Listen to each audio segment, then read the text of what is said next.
Mate.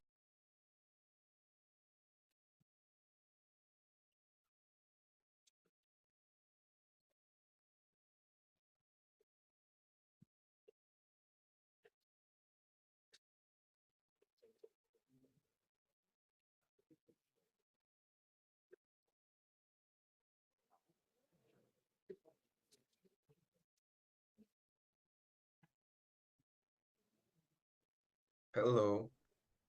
Hey, hey, how's it going? Thank you. How are you? I'm all right, mate. I'm all right. A little tired, but what else is new? Yeah, How was your week of working? hard. Yeah, Yeah, yeah. but you're Like tired as go, well. No more sleeping the days away. kinda. Today I slept 11 hours. I play. I'm very Yeah. jealous. How you been? What you been up to? What you working on? What's keeping your training active? Mm, Let's see. We can talk about organization of memory palaces. Interesting. Okay. Yeah. In um in the context of a specific palace for a specific topic, that sort of thing. Yeah. Okay. Um, you are best served with memory anchors, and there's a little bit of this actually coming in the next course that is going up on the school. There is a little bit of that coming. Um, you're best served with memory anchors in the sense that you choose palaces or journeys or whichever you're using, whether it be the location or anything else that exists in between, that is connected to the source material that you are looking to store there.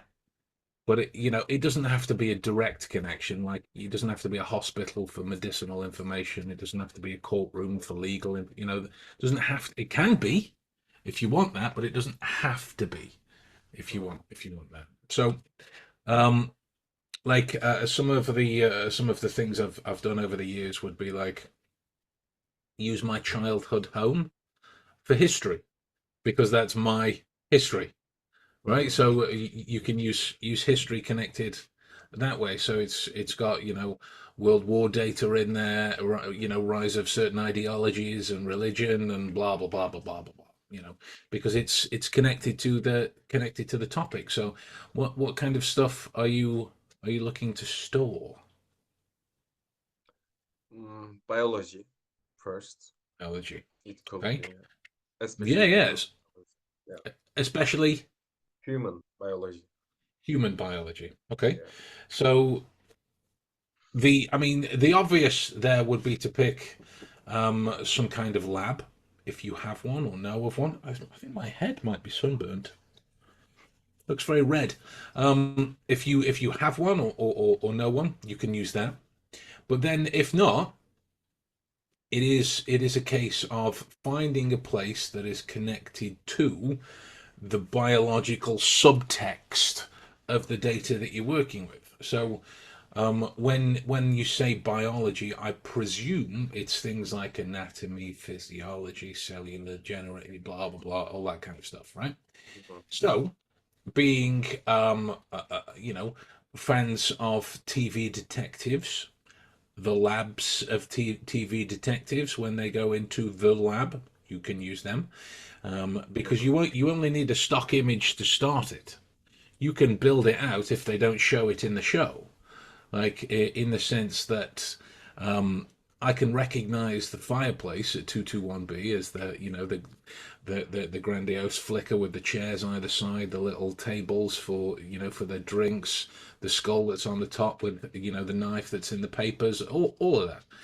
But the specific fireplace itself doesn't have. It can be decorated however I want it. There's certain archetypal choices that connect towards 221B. So in the same sense, if it is that on a TV show, you see, I don't know, a table, Mhm. you know, so long as you start with that table, and build out the room around it, the brain, a la the link system, will connect the subtext of the data that way. Okay. Does that make So, sense? but yeah, but I can also use my home, and You can totally use your home. I can just put an image to the front door, and I can use it as a, let's say, biology information. Yeah, yeah. You can totally do that, but the only issue of that is the repetition, retrieval, and salience factors of memory consolidation. If you have a location that is already connected to the source data, the salience and repetition and retrieval are already there. If you're Hmm. changing a location, it can totally work. Of course, it can. That's been the predicates of memory palace creation for thousands of years.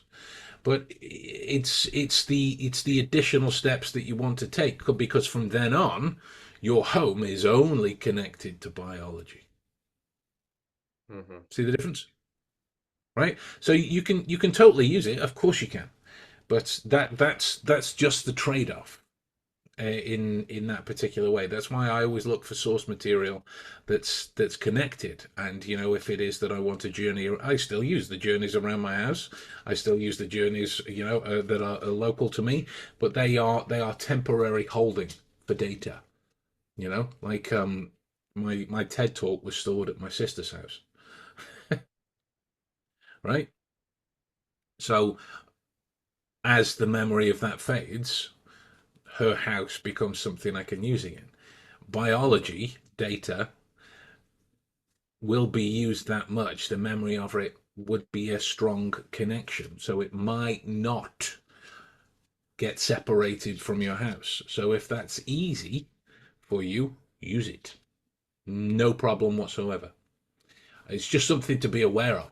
That's the Yeah. thing, as you well know, with memory. It's the most um, personal Hmm. choices that you make that makes the long-standing information stay as long as you need it to. Makes sense. Yeah. Yeah, I mean, it's all a really big undertaking. Same as any topic. Um, but like uh,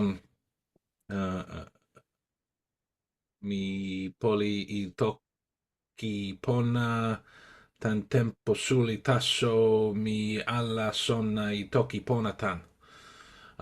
Like that's oh, my headphones are starting to die. That's a language that I have no purpose for, not a single bit. But I so but it's stored in several places I go. It's stored in several supermarkets, so I can still get the top up when I'm there. But because I don't have a purpose or use for it other than the accepting of the challenge that was thrown to me, I'm happy to use those supermarket journeys so that every time I go, I can get the top ups and revivify the information. And Hmm. then eventually it will fade because once I've done the language, I won't use it. It will just fade over time. So that's that kind of priority decision that someone needs to make in that area. Hello, Dennis. You caught Hi. us mid Hi. you caught us mid discussion about specific choices of memory palace use. Hmm. How are you, mate? You well? I'm doing all right. Did you get the video file that I sent over email with the walk? Second, let me double check. Yes, I did. Thank you very much. That's going to be the first of a couple of different ones. I have a few different routes planned in the little area that I'm in that I'm going to go on different walks with the phone in the front pocket facing outwards with the camera. I'm grateful. Thank you. Oh, Pascal's here as well. Bloody hell. We're all filling in. Um, Yeah, I mean, as the side note to that, I was recently asked to teach people how to do like the Jose Monkey, the Yuval, the Rain Bolt stuff within geographic profiling, and whereas yeah, it's doable. Having source material to illustrate is the challenge, because you can work through tests, sure, but illustrating source material requires an answer. The tests are about discovering the answer. That's the need for the collection, and for the three truths and a lie kind of thing. It's What can I tell you without telling you? Um, Statement analysis is the requirement for that. Hey, Pascal. Um, so yeah, thank you. Yeah, I'm planning on doing a video one for both English and later on Japanese, as well as written in English and Japanese, so that you can get Nice. sort of two sources on that as I get better at Love the that. language. Love that. Thank you. Thank you. Yeah, I mean, my thesis has always been with the written word. When you look at statement analysis and the thoughts that motivate how people write, it should work in any language. Should. Like, to spot hesitation, uncertainty, to spot syntactical errors, to spot grammar slips, these types of things. I've yet to see anything. I'd love to be proven wrong, but I've yet to see anything that legitimizes graphology outside of it being, you look like you're Russian, therefore you are stressed. That type of cold reading material. But then you can cold read anything. There was a guy on like a morning television show in the UK. A good few years ago. I mean, as far as I know, he's quite a popular hypnotist, but I don't really roll in hypnotic crowds, so I've no idea. His name was. Let me find it. His name is. To go back to 2009, Jonathan Royal.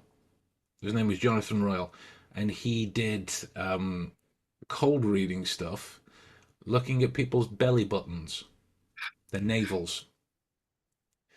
And I mean, was he doing that, or was he just saying that that was what he was looking at as a marketing gimmick to be able to sell his course, and really he was just looking at what everyone else looks at? that's entirely possible, because again, cards on the table, when I saw it delivered that he was going to do some naval reading, I was like, "Oh, turn this off." So I didn't watch it, but like, you can cold read with anything. There was a practice. Here we are, site. I'm going to my into my childhood home to find it, because it's historically based. Cheese curds, Romans, tyromancy. Tyromancy. There's the practice of tyromancy, which was psychic readings using cheese. And all that was reading how people prepared the cheese curds. As in, if you let a certain cheese go off that shouldn't have gone off, that said something about your work. And like, great, that's just observational work. If you want to present it as something psychic, that's up to you. Be my guest. But yeah, there was actually a fun discussion that I watched. I didn't join in on, because I don't like to dip my toe within the mentalism and magic community, because it's mostly populated by egocentricity, and nobody really takes the time to do any digging. Wow, that just made that a lot worse. I'll go blind. I'll go blind. Let's see what happens. And the discussion was this guy, Dustin Dean. He's got a big TikTok following, and the point that he's making is spot on. in that magicians or mentalists are kind of moving towards, being presented as body language analysts. Whereas when they go, let me show you how to read a person. Here, pick a card. And that's the kind of trade-off. And then he said the only person with any credence in that area is Spidey, and he isn't. Right, card one. That's not a feelings hurt in that area. He just isn't. But the trade-off about the discussion that it made me think is, well, you can invert some magic trick routines to have a purity about how you achieve the method. You can do that. That is possible. There was a guy called I'm actually pulling names out from years ago now. Um, Brandon Queen, who would do, like, he would ask people to think of a playing card, and he'd ask them basic binary yes or no questions, and make sure he had good lighting. So you'd see him kind of turning them round to move them so he could catch the good light wherever he was, and he's reading their pupils, right? And he's doing everything that he can to make them feel a certain way so the pupillary movements are big.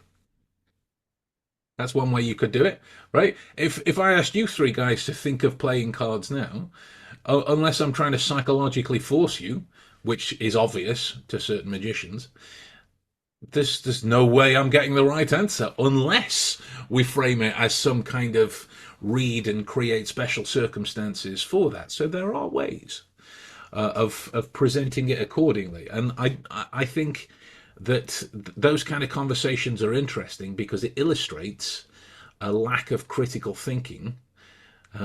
Because whereas you might have seen two or three people pushing the wrong kind of narrative about what it is that they're doing, and it's totally wrong. It's like a scientific version of a psychic. you know, at their core, they're pretending about how they achieved what it is that they did. Um, Yeah, well, when I was in high school and I was running around doing all the magic stuff yeah, for social reasons, I right, remember there was a while there where, so I was actually I sort of went the opposite direction as the direction that you talked about people moving. I started off with the Sherlockian reading people stuff. yeah, And then I moved into magic afterwards as like an add-on thing that I was yeah, doing, and I tried to get those two worlds to meet. And I was trying to do like think of any card, and then I would like do the whole questioning thing, and I'd be like scrutinizing the person's face and trying to figure it out. It never worked for at the skills that I had at the time as a 16-year-old kid running around trying to do that stuff. I never got it to work. It was like a half hour where I got the wrong card. Well, that's the thing. What it's predicated on is entertainment, and Mm-hmm. for it to be done purely, there is no entertainment. Yeah. The only There way that isn't I any. could do a thing like that was to do a classic force on someone and to just know the card beforehand. And I was like, that's kind of lame. I could do a little bit of the like, all right, put the coin in any of your hands that you like, and then guess which hand it was in. I could usually get that one right I'm sorry. Do better than what with chance. what hand it's in? The coin thing where it's like, take this coin, Yeah, put it behind your back, yeah. guess I which know hand the it's in. routine. I'm offended by the G word. I said get it right. I didn't say You, guess. s- you said guess which hand it's in. I'm only playing. Oh, okay. Only playing. I'm only playing. Um, but yeah, I mean, the one thing that I saw, I think it was Peter Turner, that kind of became like a psychological version of the witch hand. Was he would and I tried this for a while, and it works pretty good, sort of 4 or 5 times in a row, and then any times after that, and they kind of catch on to what you're doing. So you can say to somebody, "Tell me any kind of a truth, whatever you want. Tell me any kind of a truth," and then you say to them, "Tell me any kind of a lie, whatever you want, any kind of a lie." and then you say to them, okay, you're going to think of things, and they need to be completely true or completely made up, but you don't say anything out loud. And so the aim of the game is to go, that one was true, that one was a lie, that one was a lie, that one is true, and you can get a pretty good hit rate with it. But all you're doing is you're watching for similar signs facially, similar signs moving, and you are fishing. That's it. But it's fun. It's fun to do. It's fun to do. I have a Um, question about this one. oh, cool. Fire away. Yeah. If someone tells you a lie, but you know that it's a lie, would you see any sign on the person's face? Because, for example, I am telling you my name is Patrick. I'm not stressed because you know that it's not Patrick. Yeah. So context. It's the same with any situation. It's the same with any situation. Context would drive what it is that you see.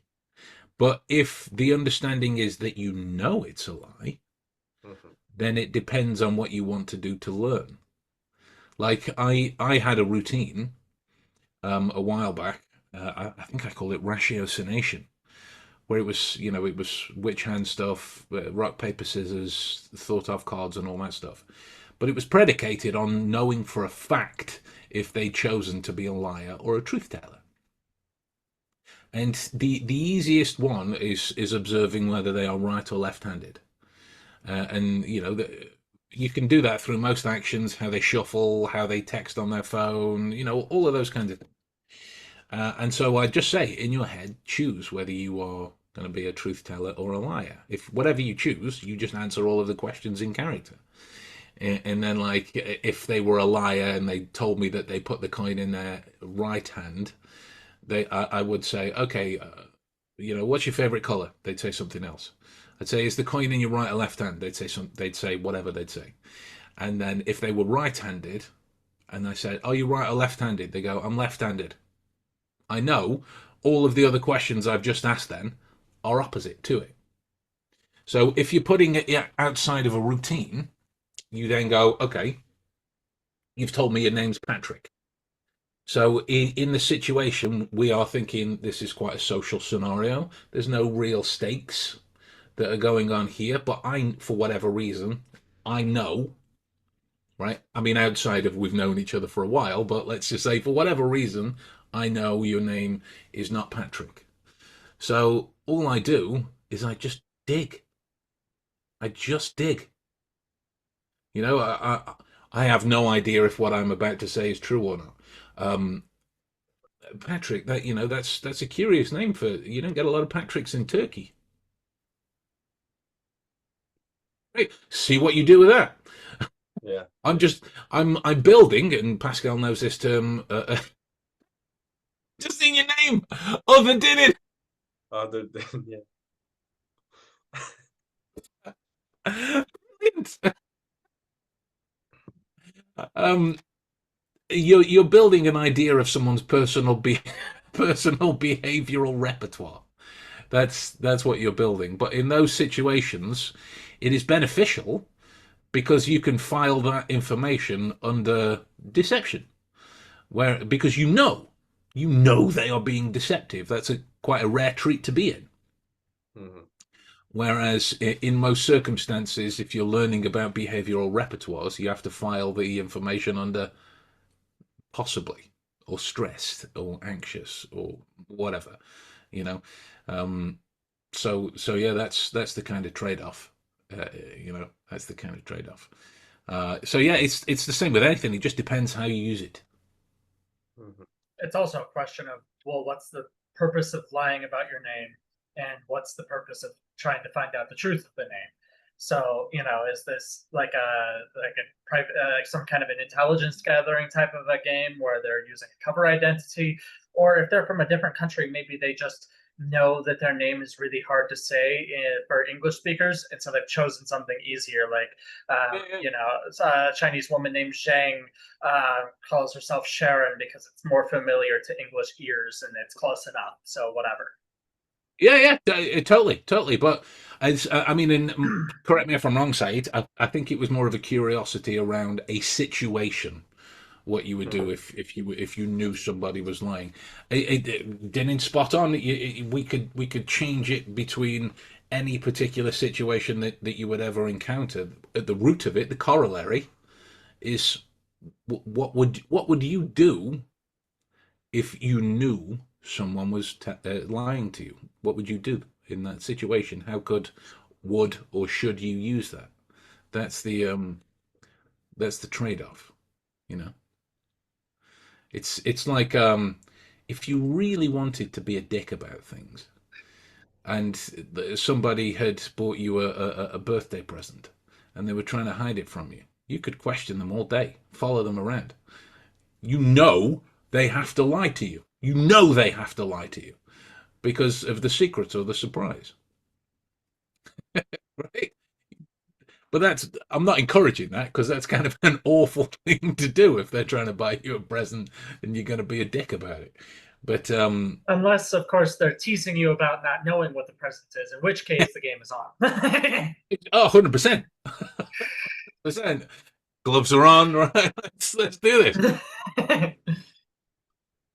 Um, but yeah, I mean, I was talking with Bob about it earlier on the stream. We were talking about behavioral intelligence, but the trade off is because the cognitive load that you have to bear is massive. It's so huge. Anything that you can do to shape how you use the information, as in your role in the particular circumstance, is going to the we the I don't know if the phrase travels well, but we would refer to it as the cold finger of doom. um, I don't know how that travels, but it's the one of one of those kinds of gloves. Um, but yeah, that's the kind of scenario we were talking about is shaping a heightened cognitive load, and that's all memory work is. It's shaping a heightened cognitive load. You know, if we have um, uh, essentially a hard drive in our heads that is I think it's like petabytes, millions of petabytes in estimated size, then why do we struggle with 10 to 15 minutes of focus and concentration? If we have the capacity, realistically we shouldn't. So it's about how we sharpen and refine the cognitive load of its journey through consolidation, you know. um, so that's really all we're looking to do. uh, has anyone Speaking solved? of, Go on. hmm? I was No, going to you say, go for it. speaking of memory techniques, I've been working a lot more with the linking method ever since the class on it in the school dropped. I don't know if you saw the posted list of stuff I remembered from the grocery store list on there. Didn't. It's quite long. I remembered it from the day afterwards as well, so I was quite happy with Well, that. And I've been using that for my college stuff as well to be able to quickly store away the information on sociology for my nice. sociology class. So that's been working quite well. Yeah. Love it, mate. Love it. And this is part of what I was talking about in the TED talk. You know, in that memory consolidation, it is retrieval, repetition, and emotional salience. Right? If we come from sort of Sherlockian backgrounds, saying emotional salience kind of makes us go, ugh, emotions, ugh, put them down. You know, but that's how memory works. Like, how do you know not to do something that bores you? Well, because you remember being bored. You feel a certain way about it, and it's the same with linking, the same with some of Pascal's methods that he has to do because of aphantasia. The same with any method. It is a function of retrieval, repetition, and in emotional salience by virtue of the refining of cognitive loads. So that you've been able to do that, mate, is an absolute credit to you. Fair play. It's an absolute credit to you. Um, yeah. The question I was going to ask is: have you guys solved the clock tower riddle yet? No. I have not. I need to look at that again. No, no, no. Like, I mean, you. There's no pressure. Obviously, it's a bit of fun to try and conjure up some thoughts about what the next course is. But like, have you guys all read or at least familiar with Silver Blaze or The Curious Case of the Dog in the Nighttime? Yes. So Pascal, um, it's kind of an infamous logic puzzle analogy, and it comes from the Sherlock Holmes story, the Adventure of Silver Blaze, which is about a stolen horse and a murder. And one of the curious incidents of the dog in the night time that he was using to try and understand criminal activity was that the dog didn't do anything. And Holmes goes, well, that's the curious incident because he normally does.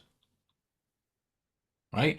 And so when you think about riddles, and like we can go through it now, because it's just going to result in you insulting me. Well, because of what I did, and everybody else that watches this later, by the time later comes, the course will already be there, so it's fine. It's fine. The curious case of the dog in the nighttime when it comes to riddles is that we expect there is a solution, but the solution can also be that there is no solution.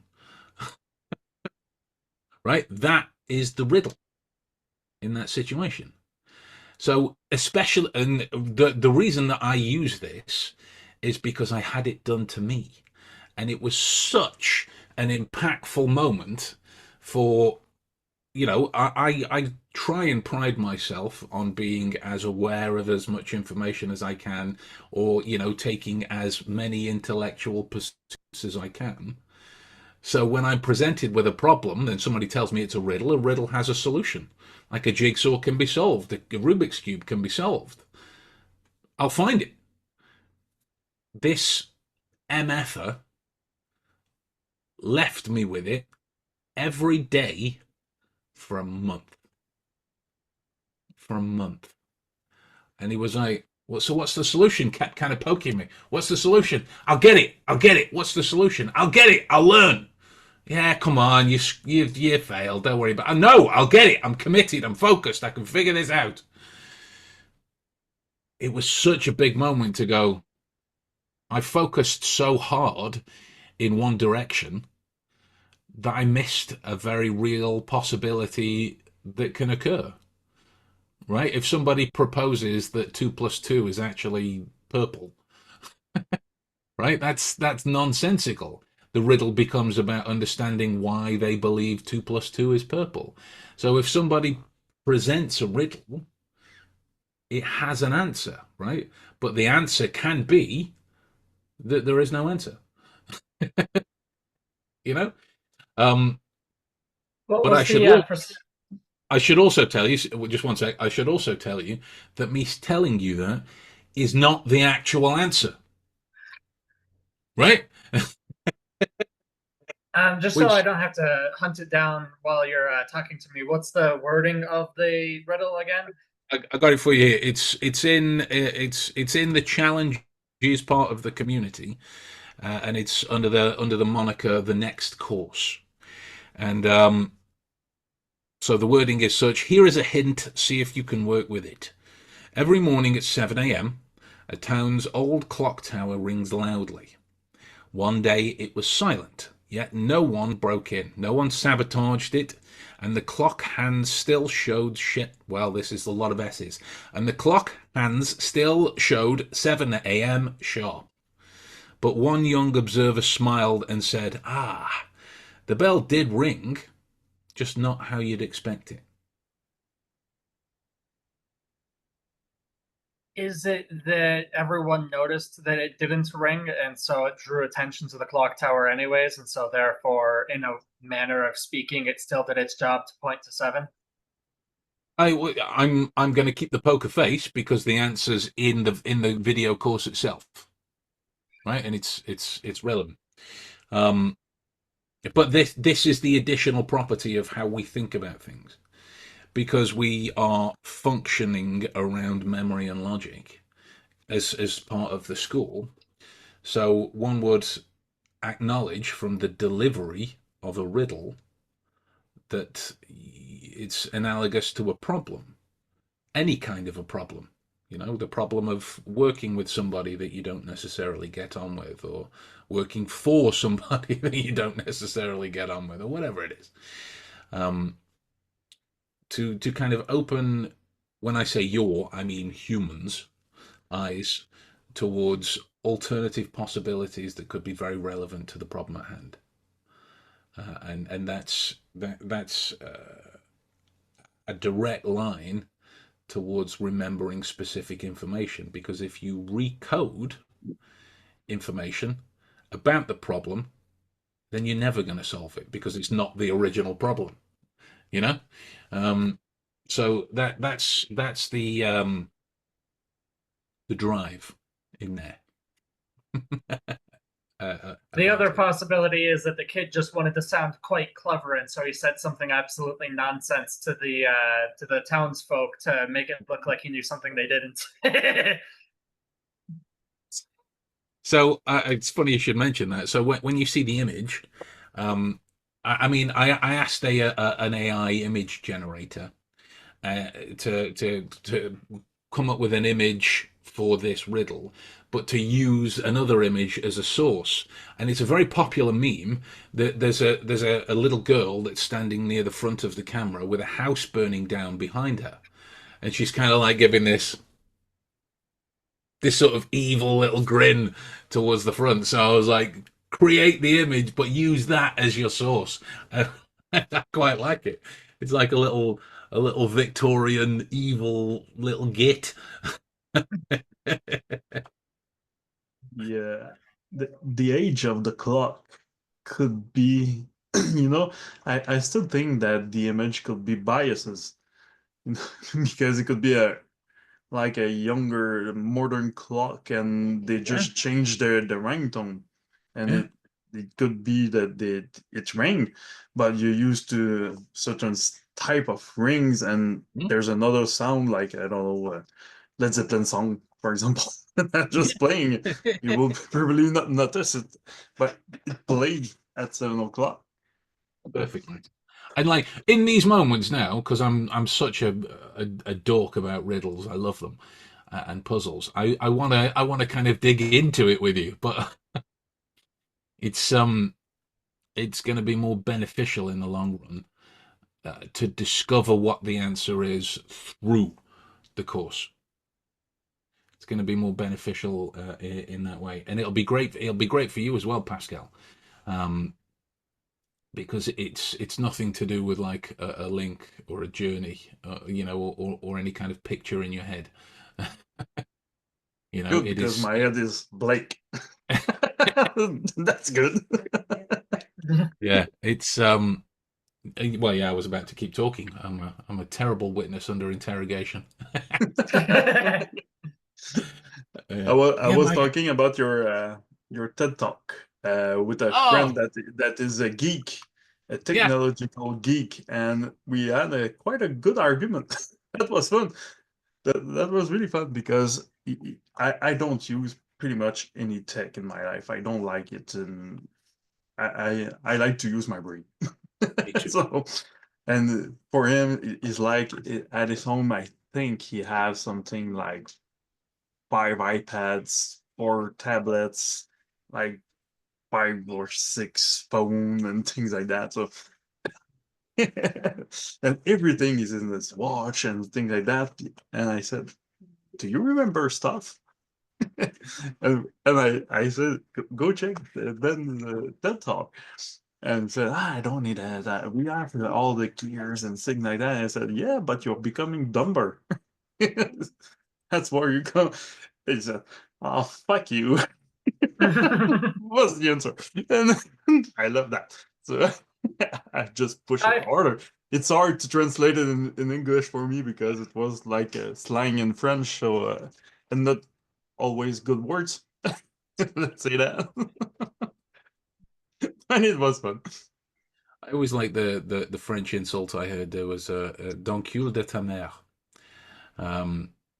and let's not discuss what that is on the recording. Let's unless how it was explained to me is wrong, but how I had it explained to me what it is. Let's not do it on the recording. Let's not. I'll tell you what I'll do actually. Just so people can live vicariously through the reactions. I will type what I was told it was. You mean the answer? Yeah, It's pretty much it. it's It's pretty much it. okay. Okay, okay, that's fine. Um, so it's not something I choose to say frequently because I never have cause to say it. But that's the only real slang swear word that I'm aware of. But if anything, what it illustrates is the capacity for compassion and understanding in those moments as tech reliance. His was tasked, the capacity for critical thinking and memory, maybe not as illustrative in those moments, but having that kind of a reaction is a very obvious example. And look, if you want to live that easier life, do it. Do it. The only thing that I'm concerned about as an individual is what it means in the long run, because your capacity to function are directly connected to whatever device you use. Then you're only as good as one of the 5 iPads then in that scenario, right? And it's the same to kind of almost bring it full circle. I had this argument with magicians years ago when you'd see adverts for magic tricks. It would be like, no sleight of hand, no memory work, the gimmick does all the stuff for you. So what's the point? You're not a magician. You're just a likable person that knows where to shop. And if that's what you want to do, awesome. If you're okay with that, fine. But you're not a direct connector to the craft. It's about balance. There was, like, when I did magic, I still used gimmicks that did all the work for me before I lent 100% into being the mental dork that I am. But even in those scenarios, it's about balance. So there was gimmicks, there was sleight of hand, there was physical tricks, there was, physical stunts, memory stunts. There was balance in that, and that's all I'm an advocate for. As a result of the TED Talk, use tech all you want, all of it. Just balance it the other side with some human qualities. Just because I prefer, and by the sounds of it, you do as well, Pascal. Just because I prefer not to use tech doesn't make me right. No. It seriously annoyed me that in my sociology class, the professor paid for a subscription service for everyone to use a generative AI piece of technology for her class on purpose. And I was like, I mean, on one hand, it annoys me. On the other hand, it kind of gives me a little bit of comfort, right? Because if these are the people I'm competing against, they're all getting dumber while I'm getting smarter. So it's just going to be that much easier to outmaneuver them in the workplace. Right? AI servers fail, batteries run out, internet drops of signal. You know, so if you are only as functional as the piece of kit you're using, then you're not as functional as you could be. Like Iron Man said to Spider-Man, if you're nothing without the suits, then you shouldn't have it. That you tied that back to comic book references, Dinin, I love you. But I mean, it's true. It's true. Same concept. Yeah. What was that, mate? Same concept. Same concept. Same Yeah. concept. Why was Batman so feared? He's just basically a rich human. And yet it's believed that he can wipe out the Justice League. Everyone fears him. He's a rich human. Superman's concerned. That dude's a god. Why is he concerned? Because You you know- don't have money. Exactly. He's a poor guy. It's just a poor guy. That was the crowning moment of Batfleck for me. When the Flash sucked, but for Batfleck, when he was asked, "What's your superpower?" he goes, "I'm rich." Beautiful, beautiful. I mean, I like That's to different. argue that he's a rich, sneaky, well-trained human, For sure, which helps. for sure, for But sure. also, people sometimes say, "Well, why is Batman scary? Bats aren't scary." People were terrified, absolutely, like hiding away in their houses for the real life Mothman that was running around one of those towns. So people can be afraid of anything. If you've got a giant anything with wings in the nighttime jumping out and attacking people, that's going to be scary no matter what it's called. I mean, You know? look at the way it was written for Morgan Freeman's Lucius Fox. It was like, you think your boss dresses up at night and runs around beating criminals with his bare hands, and you want to blackmail this guy? You know, Do you want it's that, three broken legs? it's that kind of the frame of the challenge. What, but if Batman was disguising in the snake, it could be really less impressive because walking with a snake suit, trying to push people. Woohoo! Can't I'm use gonna his bite arms. you. Really strong teeth. I'm gonna It's smell true. you. I'm going to give you a hug and squeeze you so tight. Oh, if only somebody had done that to little Bruce Wayne. He's transformed himself in Care Bear.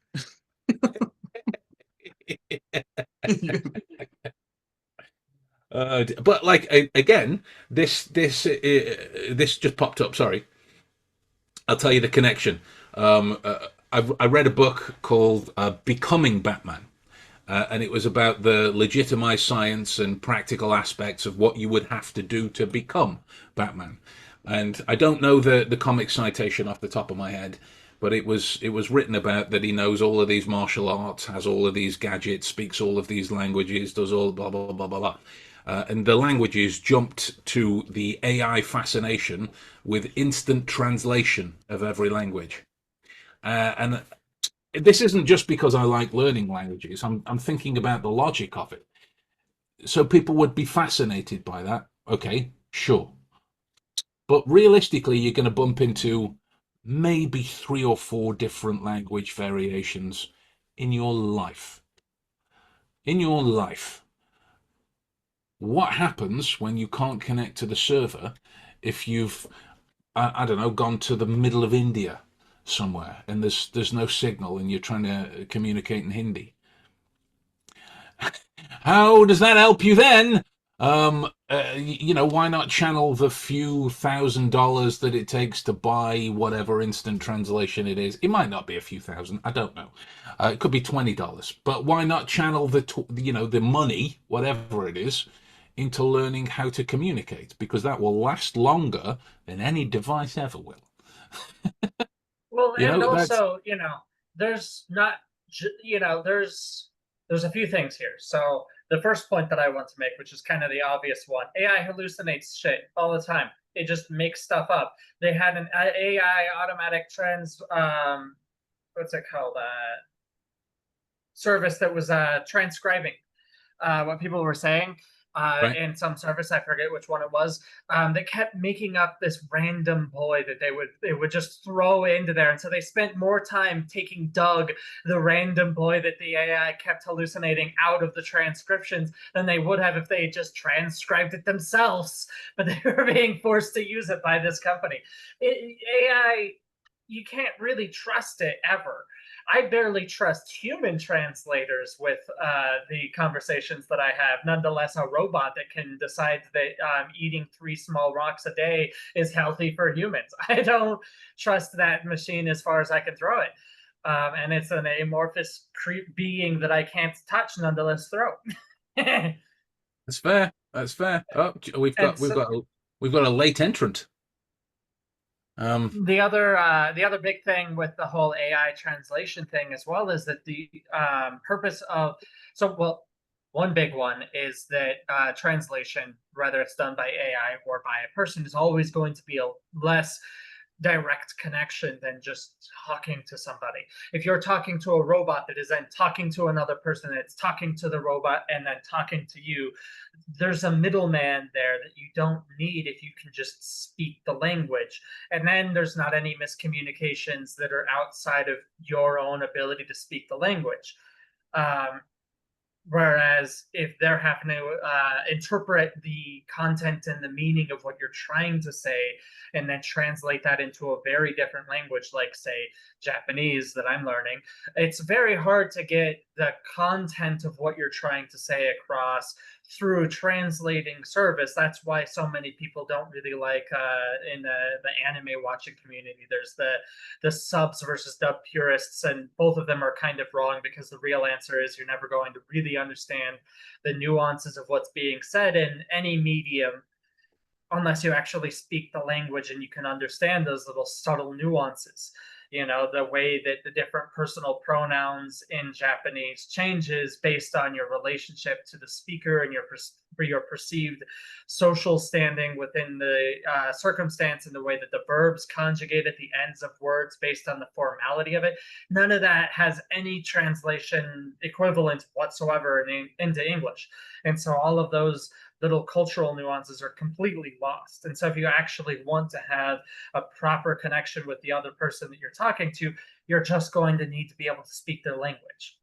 Yeah, it's like Joe, you've caught us kind of mid discussion, obviously on the back of my TED talk, and we went on a kind of comic book journey, and we came back to Batman speaking a lot of languages, a fascination with AI providing instant translation services, and the disservice that it does to our ability to learn and communicate. On the other side, that's the kind of the shorthand premise of what we were chatting about. But it's spot on. I mean, for anyone that's learned a language of any kind, if you have a look at the difference between how people communicate and what Google Translate says, I've no idea if the AI service goes through Google Translate or anything else. I'm just picking on Google Translate. If you do that, like with French conversions, it will convert it by default to vous. If the proper words you need is the informal tu, you know.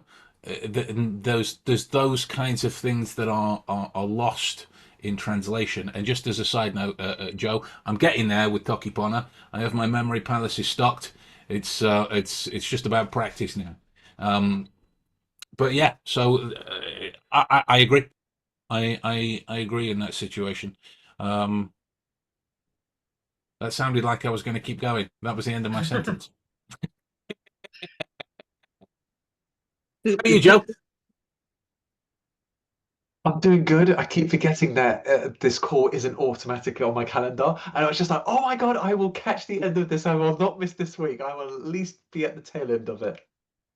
So, I appreciate the connection all the same. Have you met everyone, Joe? It was Alexandra, Julie, I think Sai, you were in the first one, weren't you? And Maddie. Yeah. So I've met Dylan before, and yeah. hello, other Dylan, and I see.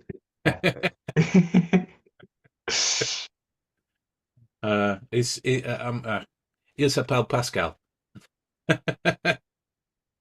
um, he kind of struck across the observation that he looks like Dinnin's stuntman. Or Dinnin could be Pascal's stuntman. I mean, I don't know. They could kind of trade it off Freaky Friday style. I do remember the 90s in action movies. Yes, yeah, there's a passing resemblance. We are a doppelganger. That's why. I Yeah. come from another Hertz. Although I have to make one quick comment. By the way, Ben, that's actually pretty impressive, mate. So the construction of the Tokipona, I'm like, yeah, I recognize it. So Thank you. you're actually ahead of me already. So I need to catch up. But there's this great app I found. Great for me. I mean, I don't know if it's generally great. Let me show you. I don't know if it's iPhone specific as well, but it's literally called Tokipona. This is probably not gonna show up. Can I do it?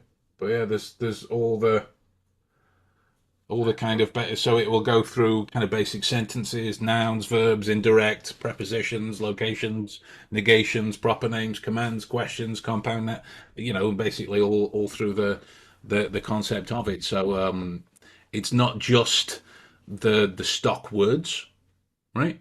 It is putting them together, and that's been the only part of me getting any. I mean, yeah, I'm still stuck on Duolingo phrases. Like the cow reads the newspaper. Those types of stupid phrases that Duolingo gives you. Always sounds like terrible spy movie novels to me. But yeah, it's getting there. Basically, it's getting there, getting there. I now want to see a skit where a spy ends up talking to somebody who's only ever studied the language in Duolingo and confuses him for another spy. Like seriously, some of the phrases that I mean that those are what stopped me from doing Duolingo in the first place all those years ago.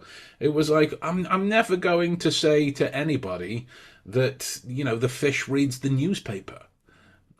Why are you making me say that? That's outside of living in a mutant universe where a fish could read it. I mean, maybe it's my tism talking. I don't know, but they just Unless you're always. really high, and you're with people, I mean, it's just like then everything makes sense. Really profound. Well, that's probably a different marketable material then. Like Duolingo. There you go. There's a Freudian slip. Duolingo is language learning for stoners. I like it. Like as I understand it, on Duolingo you can take like Valerian and Klingon and all of those kind of TV languages that exist. So that's quite fun. No practical use whatsoever, but it's quite fun. That they would be that detailed.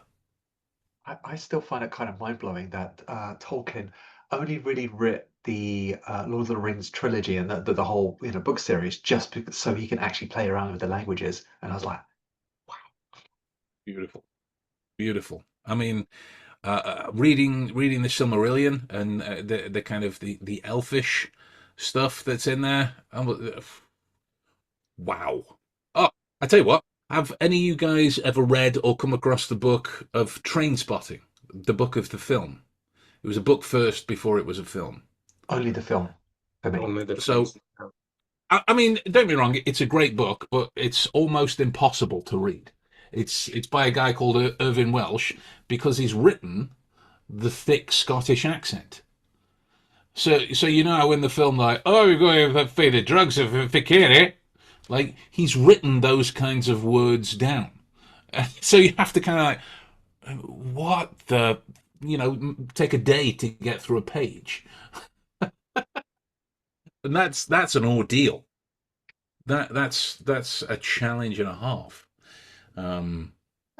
Yeah. We have an author in Quebec that wrote in slang, Quebec slang, and we have to read it out loud because when we see it on the page, we're like, what is that? So we have to read it, and it's considered a classical in Quebec. So Really? every student in the secondary school have to read it, and it's so boring. It sucks. It really sucks. Like so, Like a like physical trial. the French equivalent of the Canterbury Tales, then probably.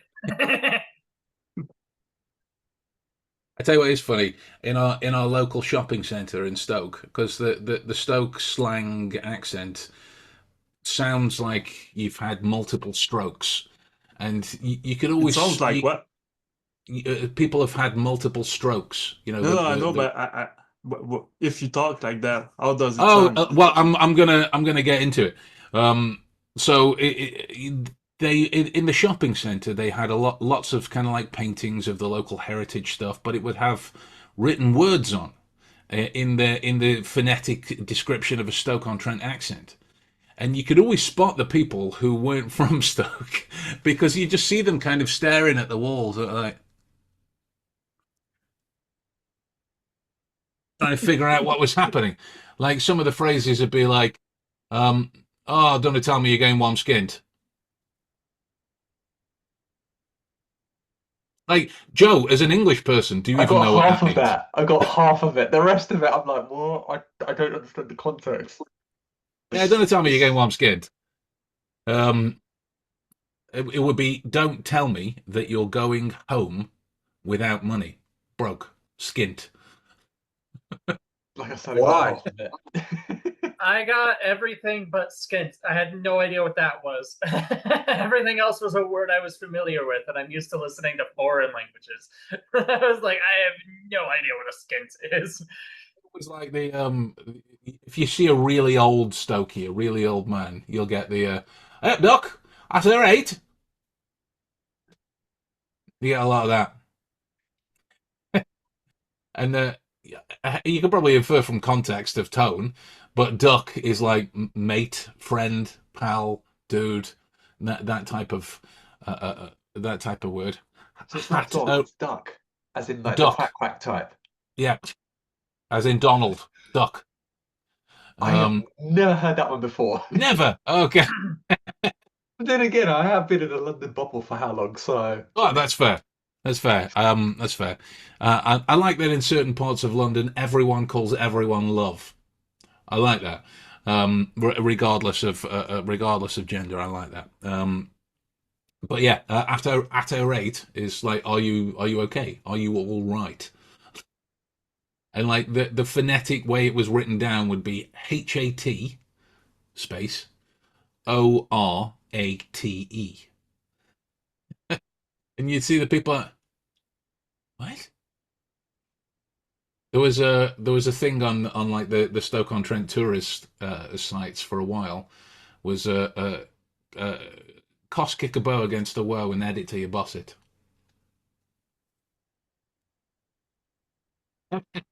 again, I only got it feels like this is a competition. It's just like, do I understand any of it? And like I swear to God, I'm not making this up. I swear to God, I'm not making this up. This is Yeah. this This is is my how game show. You know, it's just honest. like, is it A, It's is it B, or is it C? it's like the Wheel of Fortune from hell. You know Can how I can you? feel? It's What was that, like I Pascal? feel you know how I feel when you talk like that? I feel like a child, like a 1 year child trying to speak to me and just bubbling gibberish and thing like that, that's just making sound. But That bubbling gibberish, just making sounds, is how the aged people of Stoke-on-Trent talk. So the phrase is, because we're a football town, a soccer town, is can you kick a ball against a wall and head it until you burst it? It's like a recipe See, for brain even damage. that much clearer version of it feels like a cat laid on a keyboard and someone used autocorrect to make it into something readable. It's 100% true. Awesome. Like dudes, I'd love to stay and hang out, but my food is almost ready.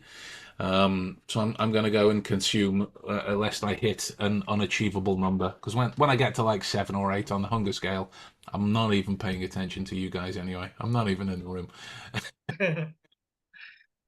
That's So, fair. Joe, it's been wonderful to see you for a flying visit, mate. If you need me to send you like a separate calendar link, well, want me to send you a That's separate on me. calendar That's link? on me. I'll be able to make from 8 o'clock onwards due to another Oh yeah, commitment. cool. I'd love to be here. So yeah.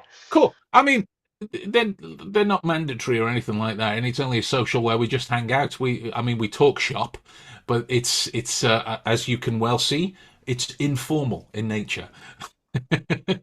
And sometimes we get uh, distracted talking about Batman. of, who wouldn't, right? Who wouldn't? All right, guys, I'm gonna love you and leave you. See you later. Great seeing you all. Take care. Bye.